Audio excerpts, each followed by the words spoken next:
Bwana Yesu asifiwe. Mpendwa msikilizaji, uko hapo na mimi niko pande hii, ningeomba tukaweze kuungana pamoja katika ibada. Na kabla sijaenda mbali, nataka nimshukuru Mungu ili tukaweze kutembea pamoja. Wacha tuamini na tuombe. Baba, ni asante ni kwa ajili ya siku ya leo. Tunaenda Baba kushiriki neno lako. Tunaposhiriki Baba, tupe nguvu, tupe kibali, tupe neema, tupe ushindi. Tunaposhiriki neno lako likafanyike mkate wa uzima ndani yetu, kalete uhai, kalete afya, katupe nguvu ya kusimama katika wokovu katika jina la Yesu. Baba, ni asante kuwa pamoja nasi. Tuongoze na ukatushindanie, maana wewe ni Mungu, na ni kwa jina la Yesu ninaomba na hata kuamini. Amen. Nataka niongee na watu wa Mungu ambao Mungu anawapenda. Nataka nisungumuze ujumbe wangu siku ya leo. Ningependa tushiriki huo ujumbe, na ni vizuri tukaweze kuwa makini zaidi. Siku ya leo nataka nisungumuzie ni kwa nini basi hatufanikiwi wakati tumeokoka. Kwa nini hatufanikiwi katika wokovu? Bwana Yesu asifiwe. Kwa nini hatufanikiwi? Kwa sababu Wakristo wengi wameokoka, lakini kuna mambo fulani hawafikii kuyafanya, kuna mambo fulani hawafikii kuyaona kwa sababu ya matatizo fulani ambayo yametukumba sisi kama Wakristo. Kwa hivyo ninataka tusungumuze kuhusu hayo, kwa sababu ni kweli ya kwamba tumeokoka, lakini kuna mambo fulani bado tumeshindwa kuyafikia. Bwana Yesu asifiwe. Tumeshindwa kuyafikia, wakati maandiko inasema Baba yetu aliye mbinguni, akisema katika maandiko anasema tuombe lolote tutakalo na atatupa. Lakini inafika mahali tumeokoka, lakini matatizo ni mengi, matatizo ni mengi, changamoto ni nyingi, na inafika mahali wengine wakafika mahali wanafunjika moyo katika hii safari. Wengine wanakaa katika hii safari katika mapito makali. Bwana Yesu apewe sifa. Kwa hivyo ukiwa pande hiyo, ningependa tuangalie, nikitumia maandiko kidogo. Kuna mtu aliombewa na Yesu, na alipoombewa na Yesu alimwambia hivi. Baada ya katika kitabu cha Yohana 5 mstari ni wa 14, wanasema hivi: baada ya hayo Yesu akamkuta ndani ya hekalu, akamwambia, angalia, umekuwa mzima, usitende dhambi tena, lisije likakupata jambo lililo mbaya zaidi. Yule mtu akaenda zake, akawapasha habari Wayahudi ya kwamba ni Yesu aliyemfanya kuwa mzima. Kwa hivyo nataka tuongee hapo mahali Yesu anasema baada hayo Yesu akamkuta ndani ya hekalu, akamwambia, angalia, umekuwa mzima, usitende dhambi tena. Nataka nisungumzie hapo, usitende dhambi tena, lisije likakupata mbaya zaidi.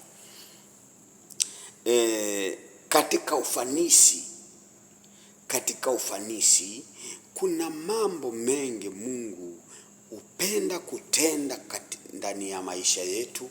Mungu hupenda kutuaminia kwa kiwango kikubwa. Wakati ametupa wokovu, anapenda kutuaminia, anapenda kutudhamini vitu vyake, anapenda kutudhamini mali yake. Lakini inafika mahali tunakosa ile ahadi.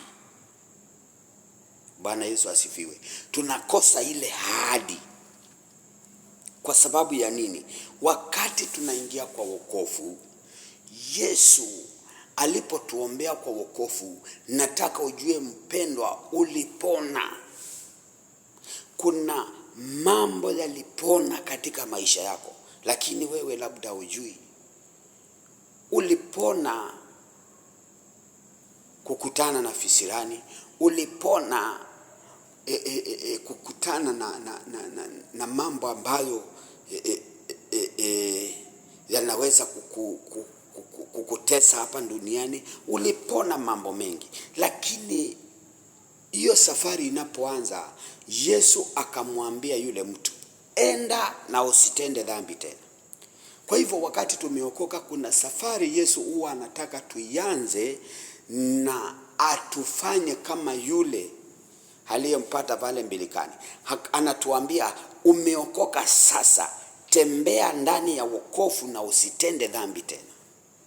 Lakini saa zingine tunaanguka katika mateso na majaribu na umaskini usio wa kawaida, kwa sababu tunapookoka bado huwa tunaweza, wengine wanarudi nyuma, wanatenda dhambi.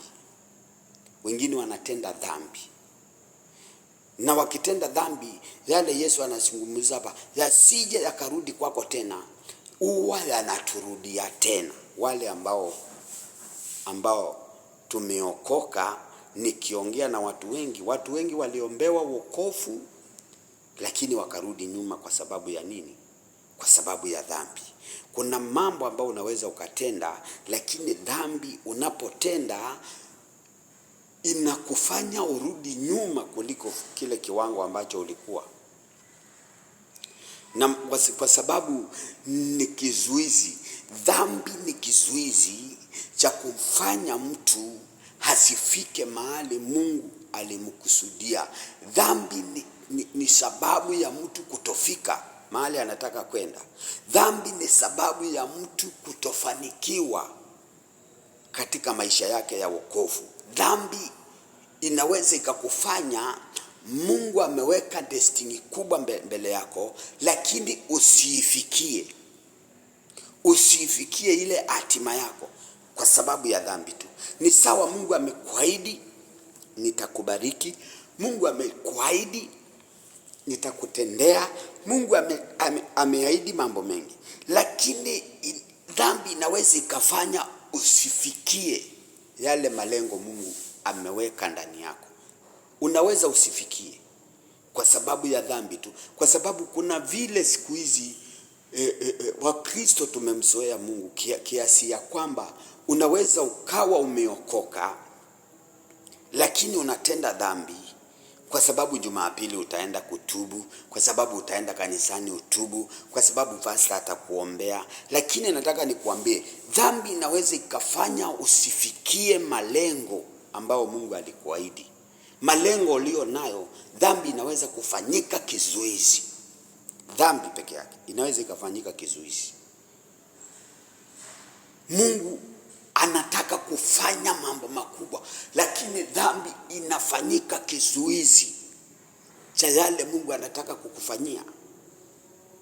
Mungu anataka uendeshe gari na iko pale mbele tu, lakini uwezi ukaifikia kwa sababu ya nini? Ya dhambi. Na siku ya leo ndio uweze kufikia malengo yako, ningependa uweze kuangalia nyuma yako, nini kinakufuata. Unaweza kuwa unafuatwa unafuatwa dhambi, ziko nyuma yako zinakufuata, zinakuzuia kufikia malengo ambayo Mungu anataka ufikie.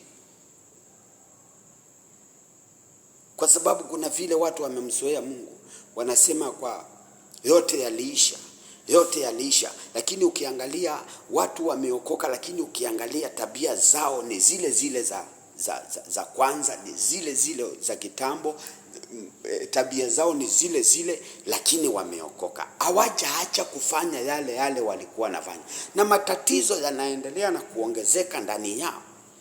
Matatizo yanaendelea na kuongezeka katika maisha yao.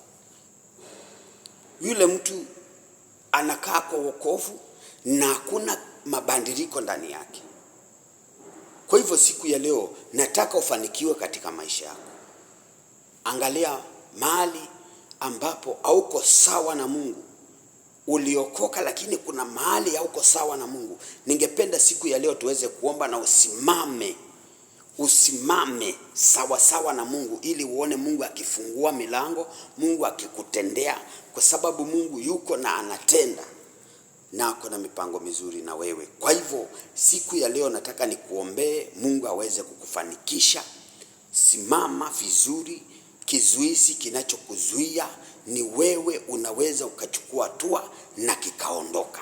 Nataka nikuombee siku ya leo upate nguvu ya kupigana na hicho kizuizi, na usimame na uone Mungu akifanikisha maisha yako.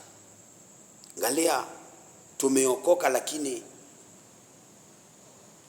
dunia inatucheka, dunia inatuchekelea, dunia inatuona watu wasio na maana. Dunia inaona ni kama Mungu tunayemwabudu ni Mungu hasiye na matendo, ni Mungu asiyeweza chochote. Dunia wanaona hivyo, ndivyo dunia wanaona. Saa hii watu wasiomjua Mungu, wengi ambao wasiomjua Mungu ndio watu ambao wengi